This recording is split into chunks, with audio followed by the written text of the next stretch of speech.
नमस्कार, स्वागत है आपका फास्ट मनी में। और आज मेरे साथ for a change Ashish Chaturvedi जुड़ रहे हैं, मेरे सहयोगी। गुड मॉर्निंग आशीष। गुड मॉर्निंग कुशल। तो चलिए बिल्कुल आशीष। तो अभी ग्लोबली अगर हम देखें आशीष, तो मूड माहौल तो काफी पॉजिटिव लग रहा है। कल अगर हम डाउ जोन्स को देखें तो करीब 2 से 2.25% का उछाल यहां पर देखने को मिला। साथ ही यूरोपियन मार्केट्स भी देखें तो 2 से 3% की तेजी जो है यहां पर बनती हुई नजर आई। खासकर अगर आप एशियन मार्केट्स की तरफ अब नजर डालें तो यहां पर भी एक शानदार तेजी के साथ हमें शुरुआत देखने को मिली है। करीब 2 से 2.5% की बढ़त यहां पर रही है। और एसजीएक्स निफ्टी, जहां पर अगर हम इंटरनेशनल क्यूज की बात करें तो यहां पर भी काफी अच्छी पॉजिटिविटी बनती हुई नजर आ रही है। करीब 140 पॉइंट्स की बढ़त यहां पर रही है। यूएस में हो ये रहा है कि जिलियड ड्रग्स का जो क्लिनिकल ट्रायल है वहां पर सफलता जो है फर्स्ट फेज में मिलती हुई नजर आ रही है। साथ ही कल यूएस फेड चेयरमैन का जो इंडिकेशंस रहा कि वो जो ब्याज दरें हैं वो 0 से 0.25% पर बरकरार रखने के इंटरेस्ट में है, क्योंकि जब तक इकोनॉमी रिकवर नहीं करती है तब तक वो इंटरेस्ट रेट बढ़ाना नहीं चाहते। तो ये जो 2 पॉजिटिव क्यूज है यूएस मार्केट्स के लिए, वो काफी सपोर्ट करते हुए नजर आ रहे हैं। इसके अलावा अगर आप देखें तो वो क्रूड की जो बात है वो काफी ज्यादा सिग्निफिकेंट और महत्वपूर्ण साबित हो सकती है आज के लिए। आप देखिए कल के सत्र में WTI क्रूड जो है वो करीब 22% उछलकर $15 के करीब जो है होता हुआ नजर आया था। साथ ही ब्रेंट क्रूड में भी अगर आप देखें तो कल के सत्र में ही 12% का उछाल हमें देखने को मिल रहा है। तो ओवरऑल अगर आप देखें तो ग्लोबल सेटअप जो है वो पॉजिटिविटी बता रहा है। एफआईआईज की भी कल 9 दिनों की बिकवाली के बाद कैश मार्केट में पहली बार 722 करोड़ की खरीदारी हमें देखने को मिली। तो ये मेरी अंडरस्टैंडिंग है। आशीष, आप कैसे देख रहे हैं ग्लोबल क्यूज को? बिल्कुल कुशल, सही कहा आपने कि ग्लोबल क्यूज तो है भारतीय बाजारों के काफी सपोर्टिव नजर आ रहे हैं। अच्छी खासी तेजी देखने को मिल रही है। आप सभी इंडाइसेस में देखिए वर्ल्ड वाइड बढ़िया तेजी लौटती हुई नजर आई है। लेकिन एक खास बात पर नोटिस करना होगा कुशल कि अगर आप भारतीय बाजारों की बात करें तो अब जो ब्रॉडर मार्केट के स्टॉक्स हैं, जैसे निफ्टी 500 वाले स्टॉक्स देख लें, तो वो कहीं ना कहीं अब एक उछाल दिखा रहे हैं निचले स्तरों से। वहां पर काफी बढ़िया बाइंग और वॉल्यूम्स दोनों लौटती हुई नजर आ रही है। कल के आखिरी घंटे में मैं क्लोजली ऑब्जर्व कर रहा था कि कुछ कैश के स्टॉक्स ऐसे हैं जहां पर काफी ज्यादा वॉल्यूम्स के साथ बाइंग आती हुई नजर आ रही है। तो मुझे लग रहा है कि आज एक्सपायरी का दिन है। हो सकता है कि शॉर्ट कवरिंग की रैली पिछले 2 दिन में हमने देखी, आज कहीं ना कहीं ऐसा हो सकता है कि फ्रेश तेजी देखने को मिले। और भारतीय बाजारों में, जैसे ग्लोबल बाजार में आप बता रहे थे कि अच्छा मूड माहौल है, वहां पर तेजी देखने को मिल रही है। सिमिलरली भारतीय बाजारों में भी आज मुझे लग रहा है कि आपको एक रनअप देखने को मिलेगा। बिल्कुल आशीष, तो इंडियन मार्केट्स के लिए एक्सपायरी का दिन है। आज मूड माहौल जो है पॉजिटिव रह सकता है। पिछले 3 दिनों में भी बाजारों में हमारे मार्केट्स ने लगातार तेजी बनाई है, तो देखना काफी इंपॉर्टेंट होगा कि आज कैसे पैन आउट करता है। बहरहाल कल के सत्र में जो हमने आपको परफॉर्मर्स, जो हमने आपको स्टॉक्स बताए थे, वहां पर कैसे परफॉर्मेंस निकल कर आए हैं उस पर हम चर्चा कर लेते हैं। जिसमें मैंने आपको जो स्टॉक्स बताए थे पर्टिकुलरली, उसमें टोरेंट पावर और साथ ही टाटा पावर, ये जो पावर सेक्टर के लिए जो खबर आई थी कल 90,000 करोड़ रुपए की स्कीम लाने पर विचार जो सरकार कर रही है, जो राहत पैकेज जो है ऐलान हो सकता है पावर सेक्टर के लिए, वो काफी ज्यादा पॉजिटिव साबित हुआ टोरेंट पावर और टाटा पावर के लिए। और इसके अलावा मैंने आपको बताया था कि डाबर और डॉक्टर रेड्डीज जैसे शेयरों में, यानी कि फार्मा स्पेस में भी आपको एक प्रॉफिट बुकिंग देखने को मिलेगी, जो पर्टिकुलरली हमें देखने को मिली। तो डाबर और डॉक्टर रेड्डीज भी जो है एक बिकवाली के कैंडिडेट रहे। कल बाजार की तेजी में भी ये स्टॉक्स जो है वो नरमी के साथ कारोबार करते हुए नजर आए। इसके अलावा वोल्टास भी मैंने आपको बताया था, यहाँ पर भी बिकवाली जो है हमें देखने को मिली। 489 के लोअर लेवल्स पे ये टच किया। 482 का मैंने आपको जो है टारगेट दिया था। इसके अलावा मैरिको, यहाँ पर भी जो है आपको बिकवाली नजर आई। यहाँ पर पर्टिकुलरली 286 के डाउनवर्ड लेवल्स ये टच करता हुआ दिखा। 280 का मैंने आपको टारगेट दिया था। पर मेटल काउंटर जो थे वहां पर मैं कल गलत पड़ता हुआ नजर आया। स्टॉप लॉस मेरे ट्रिगर हुए, पर मेटल काउंटर्स कल के सत्र में लीड करते हुए नजर आए। आशीष, संदीप का कल कैसा परफॉर्मेंस रहा? बिल्कुल, संदीप ने भी 10 स्टॉक्स आपको बताए थे, वहां पर देख लेते कि कैसा प्रदर्शन देखने को मिला। सबसे पहले अगर आप सूची की शुरुआत करें तो सबसे एबी मनी यहाँ पर नतीजों से पहले देखे, और मुझे टेक्निकली भी काफी पसंद था और बढ़िया स्टॉक लिया इन्होंने। लगभग 7.5% की तेजी यहाँ पर देखने को मिली। गैब्रियल इंडिया यहाँ पर खरीदारी की राय थी और शुरुआती सत्र में ही हमने देखा था कि काफी बढ़िया लक्ष्य हासिल होते नजर आए थे। एनएलसी इंडिया भी एक ऐसा स्टॉक था जहाँ पर तेजी देखने को मिली थी। कारण ये था कि प्लांट रिजम्पशन जो शुरू हुआ है इसका एक इम्पैक्ट देखने को मिला। रिलायंस इंडस्ट्रीज में बिकवाली की राय थी और देखिए बाकायदा गिरावट के साथ ये स्टॉक बंद हुआ। एसीसी फ्यूचर्स में बिकवाली की राय थी। और साथ ही कुछ बैंकिंग स्टॉक्स पर भी नेगेटिव रुख था संदीप जी का, और उसका ही असर देखने को मिला। यहाँ पर भी बिकवाली देखने को मिली। चलिए बिल्कुल आशीष, तो ये कल हमारी तरफ से दमदार परफॉर्मेंस रही, पर आज फोकस करते हैं, आज की सूची पर ध्यान देते हैं। तो आशीष जो है, मेरी सूची में आपको बता दूं, मेरे सारे के सारे जो है आज के सत्र में खरीदारी के कॉल्स हैं, जिसमें पहले जो कॉल्स हैं पर्टिकुलरली वो ऑयल एंड गैस प्रोड्यूसिंग कंपनियां जो है वो फोकस में रह सकती है। जिसमें पहला जो कॉल्स अगर आप देखें तो उसमें ONGC जो है फर्स्ट कॉल है। यहाँ पर आपको खरीदारी करके चलनी है, क्योंकि कल जो क्रूड में तेजी आई है वो काफी सपोर्टिव जो है इनके लिए बन सकती है। इनका कहीं ना कहीं एक ब्रेक इवन लेवल्स पर ये रीच करते हुए नजर आ सकते हैं, क्योंकि अभी तक जो कच्चे तेल में गिरावट हमें देखने को मिली थी, उस वजह से जितनी भी ऑयल प्रोड्यूसिंग कंपनियां हैं वो ब्रेक इवन नहीं कर पा रही थी। उनके जो खर्च थे वो उनके टॉप लाइन या जो प्राइस है उससे काफी ज्यादा थे। तो अब ये देखना काफी इंपॉर्टेंट होगा कि ये आज कैसे पैन आउट करते हैं। मार्केट का मोमेंटम भी स्ट्रांग है, और WTI क्रूड में पर्टिकुलरली अगर बात करें, जो फिजिकल जो है ऑयल में हम इन्वेंट्री डील करते हैं, यहां पर शानदार उछाल देखने को मिला। 22% बढ़कर $15 के आसपास जो है आपको क्रूड कल के सत्र में ये ट्रेड करता हुआ नजर आया। तो उस लिहाज से आपको ऑयल प्रोड्यूसिंग कंपनियों पे आज फोकस करना है। ONGC खरीदारी करके चलिए, 72.5 का टारगेट रखें, 68 का आपको स्टॉप लॉस लगाना होगा। साथ ही ऑयल इंडिया, यहां पर भी खरीदारी करनी है। ONGC के बाद ऑयल इंडिया में भी आज अच्छी तेजी अपमूव हमें देखने को मिल सकती है। 95 का टारगेट यहां पर रखिए और 88 का स्टॉप लॉस लगाइए। और तीसरा स्टॉक है मेरी सूची में, वो है पेज इंडस्ट्रीज का। यहां पर एक पॉजिटिव फंड एक्शन देखने को मिला है, जिसमें SBI म्यूचुअल फंड ने करीब 0.6% हिस्सेदारी बढ़ाई है, और अब हिस्सेदारी उनकी मौजूदा जो है 5% के ऊपर दी गई है। तो उस लिहाज से पेज इंडस्ट्रीज जो है आज पॉजिटिव ट्रेड कर सकता है। 18,400 का लक्ष्य रखिए, 17,400 का स्टॉप लॉस। आशीष, आपके कौन से स्टॉक्स है आज? पहला स्टॉक है, दमदार स्टॉक के साथ शुरुआत करना चाहूंगा। 1.5 महीने के बाद फास्ट मनी में मिल रहे हैं हम साथ में। AstraZeneca pharma long term pattern मुझे कुशल काफी ज्यादा पसंद आता है, क्योंकि आप वीकली या मंथली चार्ट पर देखें तो लंबे समय का multi year consolidation rounding bottom बना हुआ है, जिसके ऊपर कल ब्रेकआउट आया है। अब ब्रेकआउट का कारण मैं आपको बता देता हूँ। पहले तो इनकी जो पेरेंट कंपनी, इनके नतीजे आए थे और अनुमान से बेहतर देखने को मिले थे, और कहीं ना कहीं कल बाजार में ये भी खबर थी कि एस्ट्राजेनेका फार्मा जो है अभी कोरोना वायरस की दवा पे ट्रायल शुरू कर सकते हैं, और उसका ही असर देखने को मिला। लगभग 10% की तेजी के साथ ये स्टॉक बंद हुआ है, लेकिन मुझे लग रहा है कि स्टीम अभी भी बाकी है। अभी तो सिर्फ ब्रेकआउट हुआ है, एक कंटिन्यूएशन जो तेजी है वो ड्यू है, और यहाँ से आपको आराम से 3300 तक के लक्ष्य देखने को मिल सकते हैं। इस स्टॉक को आप जरूर अपनी वॉच लिस्ट में डाल दीजिए। इस स्टॉक में बढ़िया तेजी देखने को मिल सकती है। स्टॉप लॉस जरूर लगाना होगा, क्योंकि इंट्राडे बेसिस पे कर रहे हैं, तो 2970 रुपए का स्टॉप लॉस लगाकर आप यहाँ पर लॉन्ग पोजीशन ले सकते हैं। यहाँ पर बड़ी तेजी की उम्मीद है। दूसरा स्टॉक है मेरी सूची में दीपक नाइट्राइट, और कल आपने देखा होगा कि हैवी वॉल्यूम्स के साथ स्टॉक के अंदर बाइंग आते हुए दिखी थी। कल बढ़िया रनअप किया था, लगभग 4.5% चला था स्टॉक, और वॉल्यूम्स को अगर आप एनालाइज करके देखें तो लगभग 2.5 साल के जो ऊपरी स्तरों के वॉल्यूम्स है, वो स्तर के वॉल्यूम्स हमने दीपक नाइट्राइट में देखने को मिले थे। हैवी वॉल्यूम्स के साथ खरीदारी हो रही है, तो मुझे लग रहा है कि यहाँ पर आज भी कंटिन्यूएशन जारी रहेगा। 534 रुपए के लक्ष्य के लिए आप इसमें लॉन्ग पोजीशन लीजिए। स्टॉप लॉस जरूर लगाइएगा 490 रुपए का। और तीसरा स्टॉक भी आपको बता देता हूँ, सिटी यूनियन बैंक है मेरी लिस्ट में। यहाँ पर आपको खरीदारी करनी होगी, और पिछले 2 दिन से हम देख रहे हैं कि जो बैंकिंग स्टॉक्स हैं, कल तो हमने देखा था कि SBI में भी काफी बढ़िया खरीदारी देखी गई थी, लेकिन इस तेजी को कहीं ना कहीं लीड कर रहे वो स्टॉक्स, बैंकिंग स्टॉक्स जो काफी ज्यादा पिटे हुए हैं, या फिर जो मिड कैप बैंकिंग स्पेस से हैं, वहां पर बढ़िया तेजी देखने को मिल रही है। सिटी यूनियन बैंक में अगर आप चार्ट्स पर देखें तो एक इनवर्स हेड एंड शोल्डर बना हुआ है, जिसके ऊपर ब्रेकआउट हो चुका है। कल 8% की तेजी देखने को मिली थी, लगभग 135 के आसपास की क्लोजिंग है कुशल। मुझे लग रहा है कि आज बड़े आराम से स्टॉक में तेजी देखने को मिलती है, तो 140 142 तक किस तरह आपको देखने को मिल सकते हैं, लेकिन सेफ साइड स्टॉप लॉस जरूर लगाना होगा 131 रुपए का। चलिए, तो आज आप सिटी यूनियन बैंक पर फोकस रखें। इस बीच आप देखिए SGX निफ्टी 9700 के पार होता हुआ नजर आ रहा है, और यहाँ पर 175 अंकों का उछाल अब देखने को मिल रहा है। तो तेजी जो है, मोमेंटम जो है बाजार का, वो लगातार तेजी की तरफ ही इशारा कर रहा है। तो चलिए, अब मैं अपनी सूची को आगे बढ़ाता हूं, और अब मेरी सूची में जो है मेटल काउंटर है। आज यहाँ पर खरीदारी का ट्रेंड जो है, मुझे लग रहा है कि कल के सत्र का जो अपमूव है वो आज भी कंटिन्यू रह सकता है, क्योंकि ग्लोबली US मार्केट्स में भी अच्छी तेजी बनती हुई नजर आई है। और उस लिहाज से अगर आप देखें तो हिंडाल्को कल के सत्र में काफी अच्छा अपमूव दिखाया था, करीब 7-8% का यहाँ पे अपमूव हमें देखने को मिला था।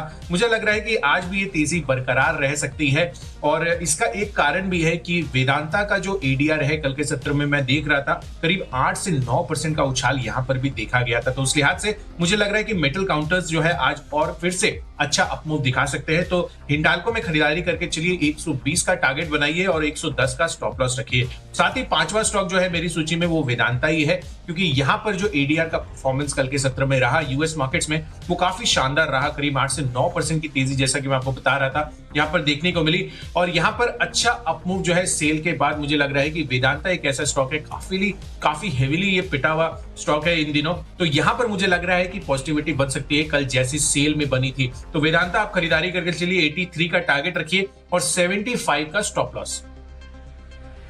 चौथा स्टॉक है मेरी लिस्ट में इगाराशी मोटर्स और इसका चार्ट पैटर्न अगर आप देखें तो काफी क्रिटिकल जंक्चर पे आ चुका है। कल के स्टॉक में हमने देखा था कि हेवी वॉल्यूम्स के साथ एक स्पॉट देखने को मिला था, लगभग 8% की तेजी इगाराशी मोटर्स में देखने को मिली थी। अब देखिए इसको ऐसे एनालाइज करके देखिए कि एक रेजिस्टेंस के आसपास की क्लोजिंग है और फिलहाल अगर आप बाजार का मूड माहौल देखें तो काफी ज्यादा सपोर्टिव हो चुका है। ऐसे में रेजिस्टेंस ब्रेकआउट होता है तो यहाँ से और बड़ा एक 7-8% का उछाल आपको देखने को मिल सकता है। मैंने दो लक्ष्य को ध्यान में रखते हुए स्टॉक को चुना है। पहला लक्ष्य होगा 250 रुपए का, काफी कंजर्वेटिव लक्ष्य है, लेकिन इस स्टॉक की खासियत ये है कि जब भी मोमेंटम पकड़ता है, तेजी पकड़ता है, तो यहाँ पर काफी बड़ा उछाल देखने को मिल सकता है। तो दो लक्ष्य ध्यान में रखने होंगे, 250 और 260 रुपए के लक्ष्य के लिए आप इसमें खरीदारी करेंगे। लगभग 238 के आसपास की क्लोजिंग है। स्टॉप लॉस लगाना होगा आपको 225 रुपए का। और पांचवा स्टॉक है मेरी लिस्ट में Nippon India asset management company. और जैसा कि हम जानते हैं कि एसेट मैनेजमेंट कंपनीज ने म्यूचुअल फंड कंपनीज में काफी ज्यादा गिरावट देखने को मिली थी, लेकिन अब इस गिरावट से कहीं ना कहीं ऐसा अंदेशा नजर आ रहा है कि गिरावट पूरी होती नजर आ रही है और यहाँ से अब जो है पॉजिटिव खरीदारी देखने को मिलेगी। लेकिन निप्पॉन लाइफ इंडिया को ट्रेड करने का तरीका यही होगा कि 245, क्योंकि इसका एक रेजिस्टेंस होता है वीकली बेसिस पर, अगर आप देखें तो 245 पार निकलता है तो एक बड़ा तेजी के साथ इसमें रनअप देखने को मिलेगा। तो 245 के ऊपर ही इसमें खरीदारी कीजिए। तब तक इस स्टॉक को आप केवल अपनी वॉच लिस्ट में डालकर रखिए। 253 रुपए के लक्ष्य आप इसमें खरीदारी करेंगे और स्टॉप लॉस 232 का लगाना होगा। चलिए बिल्कुल, तो ये हमारी तरफ से अभी 10 स्टॉक्स हुए हैं। सूची को आगे बढ़ाते हैं और यहाँ पर मेटल काउंटर्स के बाद मुझे जो है प्राइवेट बैंकिंग स्पेस काफी अच्छा लग रहा है। इनफैक्ट कल के सत्र में अगर आप देखें तो इनके भी एडीआर्स जो है अमेरिकन मार्केट में वो 8 से 9% चढ़ते हुए नजर आए थे मेटल काउंटर के साथ साथ। तो यहाँ पर जो पहला काउंटर है वो मेरी सूची में एचडीएफसी बैंक का है कि आपको यहाँ पर खरीदारी कर चलनी है। और खबरें ये भी आ रही हैं कि जो है प्रमोटर्स की जो हिस्सेदारी है इन सब निजी बैंकों में, उनकी जो सीमा है 15%, उसको बढ़ाने के पर विचार किया जा सकता है। तो वो काफी पॉजिटिव साबित हो सकती है बैंकों के लिहाज से। तो यहाँ पर अगर आप देखें तो एचडीएफसी बैंक आपको खरीदारी करके चलनी है। यहाँ पर करीब इसका एडीआर 10% तक चढ़ा था। 1000 रुपए के लक्ष्य के लिए यानी 4 डिजिट का फिगर जो है एचडीएफसी बैंक आज अचीव कर सकता है। ये सारे कैश लेवल्स में आपको बता रहा हूं, तो यहाँ पर खरीदारी कीजिए और 950 का आपको स्टॉप लॉस लगाना होगा। साथ ही आईसीआईसीआई बैंक है, ये एक और ऐसा स्टॉक है जो काफी हेवीली जो है अंडर परफॉर्म करता हुआ नजर आया था पिछले 1-1.5 हफ्तों में, पर अभी जो बढ़िया तेजी का मोमेंटम इसमें बना है पिछले 3-4 दिनों से, वो मुझे लग रहा है कि आज भी कंटिन्यू रह सकता है। तो एचडीएफसी बैंक के साथ साथ जो फ्रंटलाइन प्राइवेट सेक्टर बैंक है आईसीआईसीआई बैंक, यहां पर भी खरीदारी कीजिए। 380 का टारगेट रखिए इसमें और 355 का आपको स्टॉप लॉस लगाना होगा। तीसरा जो स्टॉक है मेरी सेकंड सेगमेंट की सूची में वो है कोटक महिंद्रा बैंक का। यहां पर भी आपको खरीदारी करके चलनी है, क्योंकि ये जो आरबीआई की जो खबर है कि हाँ ये प्रमोटर की जो लिमिट है 15% होल्डिंग करने की निजी बैंकों में वो बढ़ाई जा सकती है, वो इनके लिए पर्टिकुलरली काफी पॉजिटिव साबित हो सकती है। तो उस लिहाज से कोटक महिंद्रा बैंक आप खरीदारी करके चले 1350 के लक्ष्य के लिए और 1285 का आपको स्टॉप लॉस लगाना होगा। आशीष, आपके कौन से नेक्स्ट सेट ऑफ स्टॉक्स है? अगले 3 स्टॉक्स मैं बताता हूं। सबसे पहले है जीआईसी आरई, यहाँ पर खरीदारी करनी होगी और देखें कि निचले स्तरों से एक वी शेप रिकवरी स्टॉक के अंदर देखने को मिली थी। फिलहाल अगर आप आरएसआई देखें तो लगभग 53 के स्तर पर है, जो कि इंडिकेट कर रहा है कि स्टॉक के अंदर मोमेंटम तेज है, तेजी देखने को मिल सकती है। वॉल्यूम्स भी ठीक ठाक देखने को मिल रहे हैं और खास बात यह है कि कल की तेजी के बाद लगभग 3 से 4 दिन की जो एक सिकुड़ी सी छोटी सी नैरो रेंज थी उसके ऊपर इसने ब्रेकआउट दिया है। तो 137 के आसपास की क्लोजिंग है। लग रहा है कि आज के सत्र में एक कंटिन्यूएशन मूव देखने को मिलेगा। 142 रुपए के लक्ष्य के लिए इसमें खरीदारी करेंगे और केवल 3 रुपए नीचे 134 रुपए का आपको स्टॉप लॉस लगाना होगा। अगला स्टॉक है गेल, यहाँ पर खरीदारी करनी होगी और काफी स्वाभाविक है, काफी no brainer type of stock है। क्योंकि क्रूड में हमने देखा है कि काफ़ी दिनों के बाद एक अच्छी खासी तेज़ी देखने को मिली, लगभग 3-4% का मूव देखने को मिला। और गेल, ओएनजीसी, ऑयल इंडिया, ये ऑयल एक्सप्लोरेशन स्पेस से ऐसे स्टॉक्स हैं जो काफ़ी ज़्यादा ऊपरी स्तरों से पिटे हुए हैं। तो मुझे लग रहा है कि एक बाउंस यहाँ पर ज़रूर देखने को मिलेगा। हालांकि कल के सत्र में भी देखें तो बहुत बढ़िया तेजी देखने को मिली थी, लगभग 5% चला था ये स्टॉक, इसलिए भरोसा थोड़ा सा और बढ़ जाता है। 91 रुपए के लक्ष्य लिए खरीदारी करेंगे और करीब 88 रुपए का आपको स्टॉप लॉस लगाना होगा। एक और ऑयल एक्सप्लोरेशन स्पेस से मेरा स्टॉक है HOEC, हिंदुस्तान ऑयल एक्सप्लोरेशन। यहाँ पर भी आपको खरीदारी करनी होगी। चार्ट सपोर्टिव है, क्रूड में तेजी है, इसका एक सेंटिमेंटल इम्पैक्ट जरूर देखने को मिलेगा। 40 रुपए 30 पैसे के लक्ष्य के लिए आप इसमें खरीदारी करेंगे और 37 रुपए 80 पैसे का स्ट्रिक्ट स्टॉप लॉस आपको लगाना होगा। बिल्कुल आशीष, तो चलिए अब मेरी सूची को भी आगे बढ़ाते हैं और यहाँ पर अगले जो दो स्टॉक्स हैं, एक तो आईटी स्पेस से है और दूसरा ऑटो स्पेस से है। तो आईटी स्पेस में जो काउंटर है वो इन्फोसिस है। यहाँ पर अगर आप देखें तो कल के सत्र में इसका भी जो एडीआर है वो करीब 8 से 9% चढ़ता हुआ नजर आया था। साथ ही कल अमेरिकन मार्केट्स में जो दो टेक कंपनियां हैं, फेसबुक और माइक्रोसॉफ्ट ने भी अपने नंबर्स डिक्लेयर किए थे और काफी शानदार अपमूव उनके नंबर्स के बाद यहाँ पे देखने को मिला था। तो इन्फोसिस जो है उस लिहाज से मुझे आज काफी पॉजिटिव लग रहा है। 700 के टारगेट्स जो है ये अचीव कर सकता है। मैंने आपको थोड़ा सा कंजर्वेटिव टारगेट दिया है 695 का और यहाँ पर 650 का आपको स्टॉप लॉस लगाना होगा। इसके अलावा जो आखिरी स्टॉक है मेरी सूची में वो है टाटा मोटर्स का। इनफैक्ट यहाँ पर अगर आप देखें तो ब्लूमबर्ग के हवाले से खबर आ रही है कि चाइना में इन्होंने अपना जो प्रोडक्शन है JLR का उसको 75% रिस्टोर कर दिया है। पहली खबर तो ये, और दूसरा जो है यूएस मार्केट्स में अगर आप इनका एडीआर देखें तो इस खबर का इंपैक्ट वहां पर देखने को मिला और 15-16% का इनके एडीआर में उछाल रहा। तो मुझे लग रहा है कहीं ना कहीं कि टाटा मोटर्स आज अच्छा परफॉर्म कर सकता है। तो उस लिहाज से 81 के लक्ष्य के लिए आप यहां पर भी खरीदारी कीजिए और 74 का स्टॉप लॉस। आशीष, आपके अगले दो स्टॉक्स। अगला स्टॉक है कोल इंडिया। यहाँ पर खरीदारी करनी होगी। कल के सत्र में एक मैक्वायरी की रिपोर्ट आई थी कुशल, जहां पर लगभग 175 रुपए तक के लक्ष्य दिए जा रहे हैं। यानी आप देखिए मौजूदा भाव से लगभग काफी ऊंचे लक्ष्य दे रहे हैं कोल इंडिया पर, और चार्ट पैटर्न भी सपोर्टिव नजर आ रहे हैं। और जैसा कि आप बता रहे थे कि अब जो है मेटल स्टॉक्स में, माइनिंग स्टॉक्स में एक मोमेंटम लौटता हुआ नजर आ रहा है। ऐसे में काफी पिटा हुआ स्टॉक है लेकिन फंडामेंटली मजबूत है, डिविडेंड यील्ड बेहद अट्रैक्टिव है। मुझे लग रहा है कि यहाँ पर तेजी देखने को मिल सकती है। 140 की क्लोजिंग है, तो यहाँ पर कोल इंडिया की खासियत है कि कोई भी बड़ा स्पर्ट यहाँ पर जल्दी देखने को नहीं मिलता है, ज्यादा उछाल नहीं दिखाता है, स्लो एंड स्टेडी चलता है। तो 144 रुपए के लक्ष्य के लिए आप इसमें खरीदारी करेंगे और 137 रुपए का आपको स्टॉप लॉस लगाना होगा। और अगला स्टॉक है, और एकमात्र स्टॉक ऐसा है मेरी सूची में जहां पर आज के सत्र में आपको बिकवाली करनी होगी, बर्जर पेंट्स पर। कल के सत्र में हमने देखा था कि एक नोमिरा की रिपोर्ट आई थी और सभी बाकी के पेंट स्टॉक्स पर वो काफी पॉजिटिव थे, लेकिन बर्जर पेंट्स पर न्यूट्रल की राय है और लक्ष्य भी बिल्कुल जो करंट मार्केट प्राइस के आसपास का ही देख रहे हैं। और साथ में एक और बात ये भी है नोटिस करने वाली कि कल के सत्र का आप आखिरी 1 घंटे की कैंडल देखें तो लगभग हैवी वॉल्यूम्स के साथ इसमें एक ब्रेकडाउन देखने को मिला है। तो मुझे लग रहा है कि वीकनेस साफ नजर आ रही है बर्जर पेंट्स में, जैसे कि क्रूड में भी एक पॉजिटिव स्पाइक आया है, तो इसका भी एक नेगेटिव कोरिलेशन है, इम्पैक्ट देखने को मिलेगा। 505 रुपए के लक्ष्य आप इसमें शॉर्ट पोजीशन लेंगे, 523 रुपए का आपको एक एहतियातन स्टॉप लॉस लगाना होगा। बिल्कुल आशीष, तो चलिए हमने आपको 19 स्टॉक्स खरीदारी के और 1 स्टॉक बिकवाली का बताया है। फटाफट से रिकैप कर लेते हैं। मैंने आपको जो है सारे के सारे खरीदारी के स्टॉक्स बताए थे और यहाँ पर पहले जो दो कॉल्स है वो ऑयल प्रोड्यूसिंग कंपनी ONGC और ऑयल इंडिया है। यहाँ पर खरीदारी करके चलनी है। WTI क्रूड में जो है 22% का कल के सत्र में उछाल आया था, उस लिहाज से मुझे लग रहा है कि इन दोनों ऑयल प्रोड्यूसिंग कंपनियों को फायदा हो सकता है। इसके अलावा पेज इंडस्ट्रीज, यहाँ पर SBI म्यूचुअल फंड ने करीब 0.6% हिस्सेदारी बढ़ाई है, इनके लिए पॉजिटिव हो सकता है। साथ ही मेटल काउंटर्स अगर आप देखें तो हिंडाल्को कल के सत्र में 7% का अपमूव इसने दिखाया था, 120 के लक्ष्य के लिए यहाँ पर खरीदारी कीजिए। इसके अलावा जो वेदांता का एडीआर है कल के सत्र में 8 से 9% चढ़ता हुआ नजर आया था, आज यहाँ पर काफी अच्छी तेजी बन सकती है, तो यहाँ पर खरीदारी करके चलिए। इसके अलावा बैंकिंग स्पेस, खासकर प्राइवेट बैंकिंग स्पेस मुझे काफी पॉजिटिव लग रहे हैं आज के लिए, तो HDFC बैंक, ICICI बैंक और कोटक महिंद्रा बैंक, इन तीनों में खरीदारी करके चलिए। मार्केट का मूड माहौल पॉजिटिव है। साथ ही RBI की तरफ से निजी बैंकों में जो प्रमोटर की हिस्सेदारी बढ़ाने की बात हो रही है वहां पर विचार अगर किया जाता है तो काफी पॉजिटिव इनके लिए साबित हो सकता है। इसके अलावा इन्फोसिस, यहां पर भी देखिए एडीआर 8 से 9% चढ़ा था कल के लिए, यहां पर खरीदारी करके चलिए। टेक में ये पॉजिटिव लग रहा है। साथ ही